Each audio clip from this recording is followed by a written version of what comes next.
Chapter 6. Allies with a Single Purpose. Furtive steps took the four assassins to the location where they'd come above ground. Dithkinir felt relief at the damp, dark earth between his fingers as they slid downward into one of their tunnels. Once again, they were in pitch blackness. Their chest heaved while they sat there a moment, catching their breath, weary from the failed kill. "It seems our task has been subverted," said Dithkinir. "Where'd that half-elf come from? He was a knight of the hawk.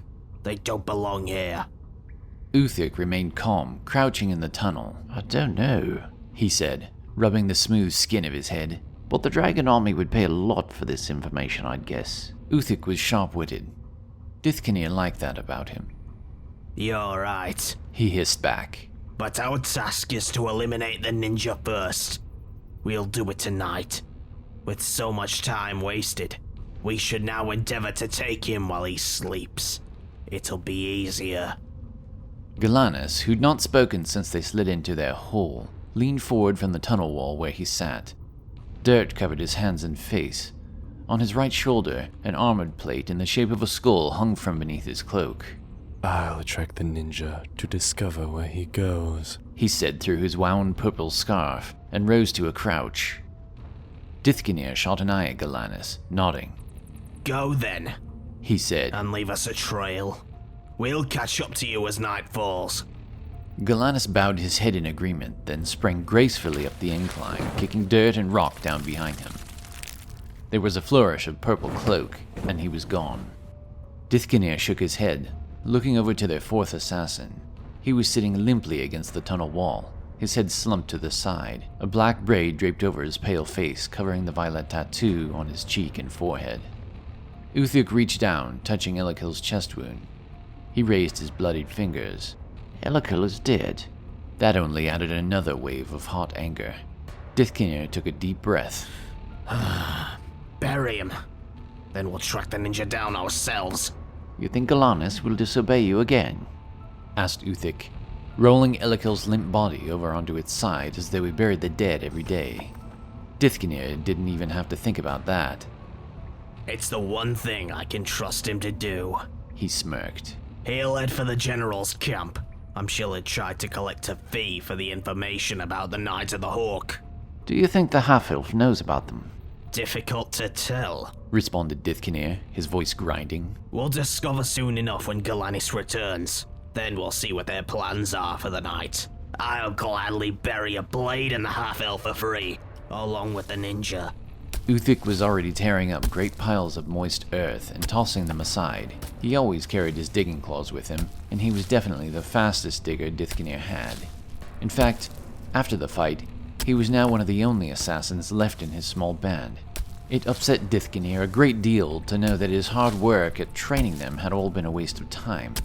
It would probably upset Evildrath even more, a fact that sent shudders up his spine. After Uthik piled the dirt over the corpse of their fallen comrade, he crawled back toward Dithkinir again, his digging claws still covering his hands.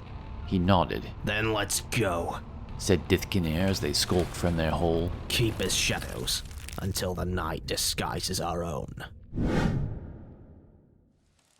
The roast boar sizzled in the fireplace as Turim fetched tin plates and 2 forks from the cupboard. He looked to his right where Meineken stood in front of the hearth where he watched the boar's meager juices sizzle and drip from its husk. Turim's mouth watered. For some reason, he'd already grown some level of trust in Meineken, but it was still prudent to keep watch over him. He hadn't been around Kithkin much, but imagined it would be like watching a child at times, given their lack of fear, and besides, easiness was not in Turim's nature. When the boar was ready, they served themselves and went to the table to sit across from each other in the wooden chairs near the window. Meineken removed his hood. His eyes were intent on what he was doing while he lifted a fork, taking his first bite. Turim put some in his mouth as well, but it wasn't more than a moment before he spoke. "What do you know of the Dark Elves?" The Kithkin swallowed and thought a moment before he answered. "It's a story that goes back thousands of years. I do not know all, but I'll tell you what I've learned." "Please." Very well, said Meineken as he began, his voice taking on the tone of a storyteller. Nearly 3,000 years ago, a civil war tore the elven nations of Armageddon apart, dividing them against one another. The Lakai, the light, and the Thalui, the dark, fought for control of the High Council's chairs. Their war was pointless and violent, and in the end, the Lakai stood triumphant. They determined, justly, that instead of executing any of the Thalui with their magic, they would send them to a realm far beneath the surface. There, the Dark Ones could spend the rest of their days left to wither and die. Their hatred would be hidden, unable to pollute the minds of the other elves, as the many wars of men have done before. Turim nodded slowly, listening as Meineken explained. He knew some of the history of the elven civil wars, but not as much as this Kithkin. But they never passed from this world, did they? They made their way back to the surface. I've heard of their kind far to the west on the continent of Tarvu, but how'd they return? And how'd they get here? Tunneling, The Kithkin continued. they built networks of tunnels so intricate and so well crafted that, indeed, they did rise to the surface. My guess is that the dark elf hatred for the Lakai is what compelled them, fueling their existence through darkness and dust. I've even heard they might have built cities in the very bowels of Cabal. Turim wondered where this Kithkin hailed from, and where he'd learned so much elven lore. How do you know all this? The elder of our clan, Said Meineken. This history is documented in the great scrolls kept within the vaults of Daltaria. Turim sat back in his seat a moment, his thoughts sifting through all the writings he'd crossed during his schooling. I've seen the vaults and studied there. I've never read any scrolls regarding the Elven Wars. Little was known. I didn't think the accounts were complete at any rate. There've only been rumors. True, the accounts were not complete. Returned Meineken as he took another bite. That is, until recently, when my clan came upon additional writings during an excursion to Armageddon. I'm certain that if they knew you had those scripts, the elves would want them returned, Said Turim. He wondered why the ninja had gone to the land of the Wood Elves in the first place. That's why we've delivered them to the vaults in Daltaria, of course. The Council of Races knows of their existence, and now they're in control of the scrolls, not us. We can't be held responsible for such things. That's not our business. I see. Scolded Turim. I wouldn't want to be known for such a theft either. Meineken took a drink of his water. It was a task we were hired to perform. That's all. Turim turned the conversation in a new direction then. He didn't entirely agree with what the ninja's clan had done, but it wasn't a worthy debate now. You said these dark elves were hired by the dragon army and sent to murder you. So why are they not based on Ys? Not solely. My clan has spotted them several times north of the city of Tessakan, on the plains of Sirik, always by cover of night. They raid us sometimes, but mostly they seem to be spying out the land. Turim nearly choked, beginning to connect their stories together. Though he'd listened with keen ears, his mind lingered on Meineken's first words. Your clan resides in Tusakan. That's mere days south of Grendelock Keep by horse. I didn't know you hailed from Genova, though I suppose I should have expected it when you said your elder visited Daltaria. Yes, we do. Replied Meineken, his eyes intent on Turim. But though you didn't know of me, I knew you were Genovan by your emblem. I saw it when we happened on each other in the forest. Don't feel shame at your ignorance. It only proves to me that our clan has accomplished what it strives to do. We are ninja, secret warriors who must run under cover of darkness. We are not a clan who wishes for renown. It's far easier for ninja to exist as shadows that slip between the cracks and clefts of the world. The Black Talon Ninja Clan protects the city of Tusakan from both itself and from the enemies that go unhindered by the knights. Turim swallowed another dry hunk of the meat. Forgive us for not letting our scouts stray too far south these days. Our focus is always east, hoping the dragon army doesn't enter Genova. I think that if the Dark Elves are working for them, then the dragon army has already entered, so to speak. Why would the dark elves be working? Turim realized that Meineken was right. An awful plan began to take shape in his mind. What if the dragon army already knows everything they need to know about Grendelock Keep? General Obsidian Fist was already preparing the Dark Knight cavalry for departure when day broke above the fallow marshes of Ease. The goblins had been sent ahead of the rest to prepare the swamp wyverns for their riders. Now all that remained was to wait for 2 squads of Dark Knights to return, and the entire contingent could head home.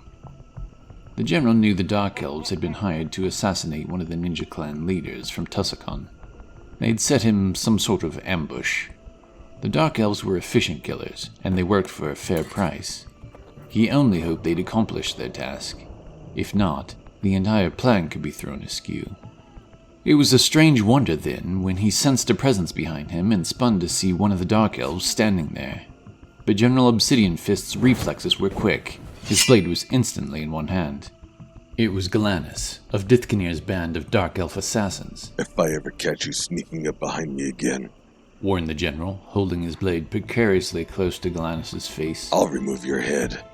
Galanus stood still, unflinching. Forgive my approach, General Obsidian Fist. He managed in the common tongue. But I have information I think you'll find quite valuable.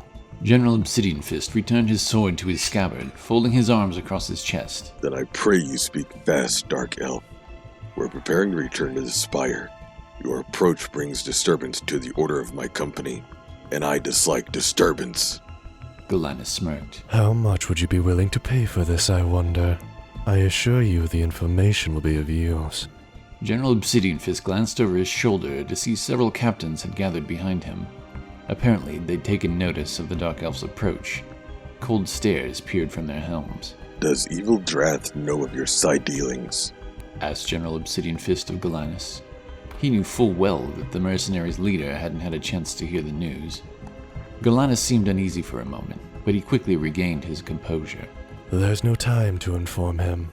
Besides, he doesn't have a problem with any of us dealing personally with you surface dwellers. His business keeps him rather occupied. Very well, indulged General Obsidian Fist. You'll be paid 30 gold numi for your information, if I determine it to be valuable. The assassin strained to keep from smiling. A Knight of the Hawk is on ease. I don't know if he's aware of your presence here or not, nor do I know if there are more of his knights, but I assume you'll investigate the matter further. The general's mind raced. It was worthy news, all right, but what would he do about it? He couldn't simply rely on this assassin to eliminate the threat, not if he'd seen the knight and not done so already. But the Dark Knights had to remain discreet. His jaw clenched. He made his decision. Gurwamark Rotbone had ordered their secrecy, but General Obsidian Fist would have to worry about that later. It was close enough he could risk a minor exposure to the Easians. At any rate, even if this knight intended to warn the Genovans, they couldn't send word of warning before the Black Division was prepared. There wasn't time for that. Find him! His voice split the air like an axe through a skull. You can't be allowed to discover the Black Division here. Don't let him leave the island. The captains turned quickly, gathering their knights and mounting their horses. General Obsidian Fist was on their heels. Divide your squads and keep quiet. Maintain as much secrecy as possible. When you find this Knight of the Hawk, do as you must, but capture him. I want him brought back alive. We have to be sure he has no other allies on this island who know of our presence. Galanus walked along behind him. General Obsidian Fist, if you don't mind. I've been running all morning. I'll take my fee and be on my way. I have pressing matters to attend to. General Obsidian Fist wheeled, resisting the urge to skewer the Dark Elf on his blade. But he'd brought useful news after all. And maybe if he let him go, there was a chance they'd handle their assassination business as they'd been paid to do. Get the Dark Elf's coin, he yelled. Now that the captains had ridden off, his voice was met with mostly its own echoes. But one goblin remained behind to serve his needs. His name was Pond Grimslug, a stout little green-skinned fellow. He was smarter than the average goblin. Like all of them, his eyes were red like coals burned through the night. Pond ran out of the general's tent with a bag of gold numi. His chainmail coat dragged along the ground behind him. I've come with the money, sir. The general turned, nodding to Pond impatiently. Count him out 30 coins and send him on his way. Then prepare to stay another night. We may need to wait longer for some of the cavalry squads I just sent out to return. Pond opened his mouth a moment, but shut it quickly. He then slowly opened it again, repeating this several times before he decided what he'd finally say. Forgive my judgment, sir, but didn't you previously say Guramark Ratbone says to be secrets about our presence here? Is it a good idea to send all them knights out? General Obsidian Fist shot Pond a piercing glare, sharp as nails. Pond paid the dark elf, then darted back into the tent. When the general turned again to look at the assassin, he was already gone. Turim recounted his tale of the flight to the coast of Peabock Inn, and the orders the Grandmaster Strongthorn had given to take his leave after his report. Meineken ate as he listened with casual ease. He spoke little, but his eyes reflected understanding. The sun soon rolled beyond the edge of the world as they talked. When they strained to see each other in the fading glow, Turim went to light the ceiling lantern. Why would the Dark Elves work for the Dragon Army? He said again. He spoke quickly, oppressing fear at the edge of his thought. Their conversation was beginning to unveil terrible things. Any number of reasons, said Meineken. Why do men work for the Dragon Army as their Dark Knights? Why do the dragons obey those men? I couldn't say. Drafts, fears, I don't know either. I realize we're speculating. Turim swallowed hard, allowing himself to play out the possibility. But the Dark Elves could have been feeding them information all along. On the keep, on the countryside. There are certainly tunnel entrances pocking the plains near enough to Grendelock Keep for that, said Meineken. Turim's fork hovered over his plate. Now he couldn't take another bite. The Dragon Army could have discovered everything necessary to plan a sufficient assault on Genova on the Knights of the Hawk. We're certainly its strongest defenders. Maybe the missing Black Division is close enough to... But he didn't finish. Meineken pointed his fork in the air. The Dark Elf Scouts. The lone wing they'd stopped from retreating in Pebaktin. Why would the Dragon Army have risked a wing if they already had spies there? It must have been a diversion, mused Turim. What kind of diversion? It's a maneuver I learned about at Daltaria Academy.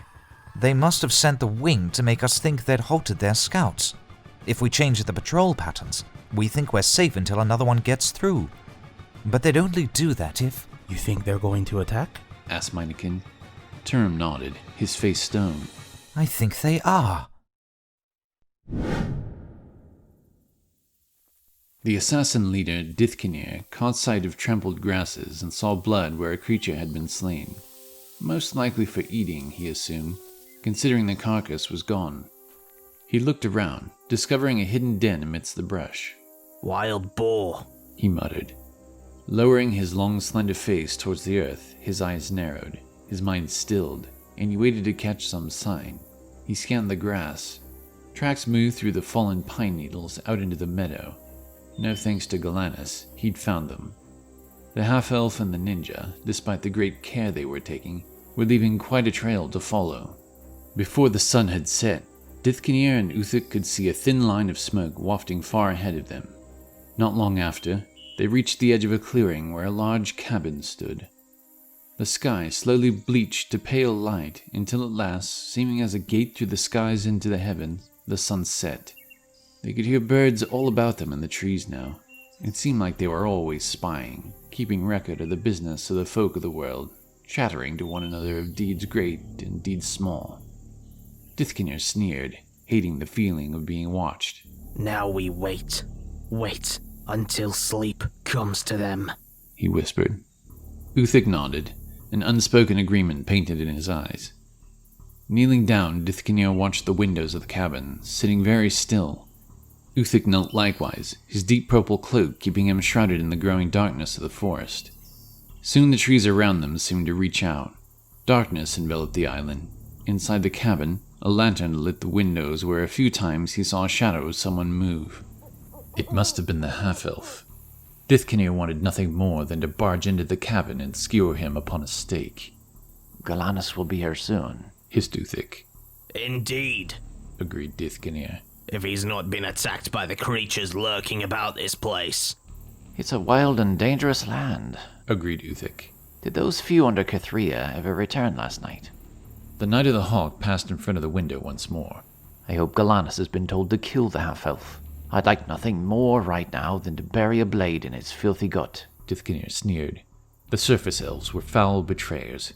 They had to be punished for everything they'd done. Your thoughts match mine. Our losses? Those thugs will make a payment for the wealth the dragon army's given us. A faint pad of feet drew their attention behind them as Galanis broke from the brush, stumbling into sight nearby. Uthik nodded to their fellow assassin. Dithkinir was just about to curse Galanis' name for sneaking off, but then, like a dropped stone, Galanis fell to the earth with a thud. In his back stood 2 arrows, green-fletched and bloody. There was a whistle of wind. Dithkinir turned in time to see Uthik fall dead next to him, a shaft buried deep in his skull. More whistles. He rolled quickly, narrowly avoiding several arrows meant for his own demise. His hand was already reaching for his shuriken, but he still had no target. Their attacker was somewhere high in the trees, but even with his excellent vision in the darkness, he couldn't see anything stir. No bird, no squirrel, no cobat. The boughs seemed devoid of all life now. Another arrow came at him. This time Dithkinir leapt aside, throwing a fistful of shuriken into the trees from where it had sprung. He had a split second to witness a dark figure fall into the lush heather beneath. Another hail of darts shrieked through the air. He sprung away, diving and rolling repeatedly. Each time an arrow landed where he'd stood only seconds before. He came to his feet, sprinting into the wood, his black cloak trailing behind him as he ran. There was a rustling in the boughs now, and he could hear his attackers moving closer. He kept running, pushing back the fear that was slowly pulling its veil over him. His assailants were all around. No! I cannot fail here. This won't be my end. Dithkinir's thoughts raged. This is that fool Galanis' fault. He led whoever hunts me straight to us. The arrows came less frequently, but they still landed around him here and there. His running became more even-paced. He broke through thick heather that scratched his hands and face until he found an old path long abandoned. Turning onto it, he continued running. The low-hanging boughs made the night nearly black. Trunks of trees seemed to speed past him in the opposite direction. He could duck into a tunnel if one was nearby, but unfortunately, he had at least a full league to sprint before he knew of a hole into which he could dive. He wished they dug more now. Suddenly he saw a cloud of what seemed like mosquitoes ahead of him. He slowed, but before he could change course, the swarm raced towards him. The droning buzz of the creature's wings were all around. He realized, far too late, what fate was about to befall him. The fairies moved in well-practiced patterns, darting in, one after another, from various directions. They plunged their small spears and knives into Dithkinir's unarmored body. He choked as blood filled his throat. Then he went blind. Everything was a dark red. Finally, the assassin fell with a hiss and didn't move, his blade barely drawn from its scabbard. As Dithkinir lay dying, his last thoughts were of finally shoving the tip of his sword through the heart of the half-elf knight, then through Galanis. Strangely, he gave no thought at all to the ninja he'd been sent to kill. Turim's mind began to move quickly as he paced. To attack Genova with any success, the invasion force would have to be enormous. What if the Black Division had been hiding, gathering their forces with drafts and conscripts, building up their weapon stores and gathering dragons? How long had they been missing? 4 years. It was plenty of time. What could he do? If the Black Division snuck up on them now, it would take days to ready their dragon wings to defend themselves. He had to do something. Could he send a message? Who could he trust? Then he decided. Though it's been arranged for my lieutenant to pick me up in a week, I must return. Now. How long have you been on this island? Asked Meineken. Nearly 2 days now. Why not wait until your escort arrives? Turim walked toward the wall where he had laid his pack. There are 2 reasons I can see for departure. The first is that we're not safe here. You, my friend, are certainly in peril if they're after you. A fact you've yet to clue me in on, by the way. So we can't stay here on the island waiting for the assassins to return. They're not fools. They'll watch until you can't defend yourself, and then make their kill. Meineken seemed to consider this. True. But what is the second reason then? He leaned over his plate again rather nonchalantly. We might not have 5 days, said Turim, glancing back at the table. It'll take days to ready the number of wings and riders we'd need to defend the country.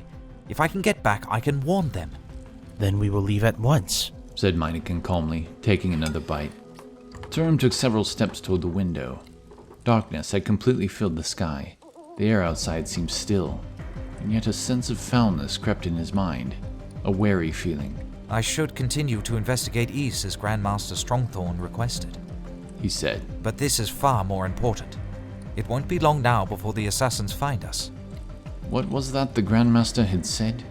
Don't go spending each hour chasing danger and peril. Thought Turim. More like it's chasing us. The Kithkin rose from his chair, wiping his mouth. He took a drink of water. You're right. That would be wisest. The smoke from your chimney is probably drawing them to us even now. Turim realized this even as Meineken spoke. He turned from the window, rushing to gather all of his things from the bed where he'd left them. He grabbed an armload of kindling and tossed it on the fire to keep it going for as long as it would burn, then made straight for the door. Let's go, he said. We'll keep the fire in the fireplace. That should keep evil from our backs for a bit, drawing them here. Very well, replied Meineken. Grabbing his bag, he followed Turim outside. He returned the black hood over his face. I don't suppose you have a ship stashed anywhere? Said Turim doubtfully, adjusting his cloak. He turned to lock the door.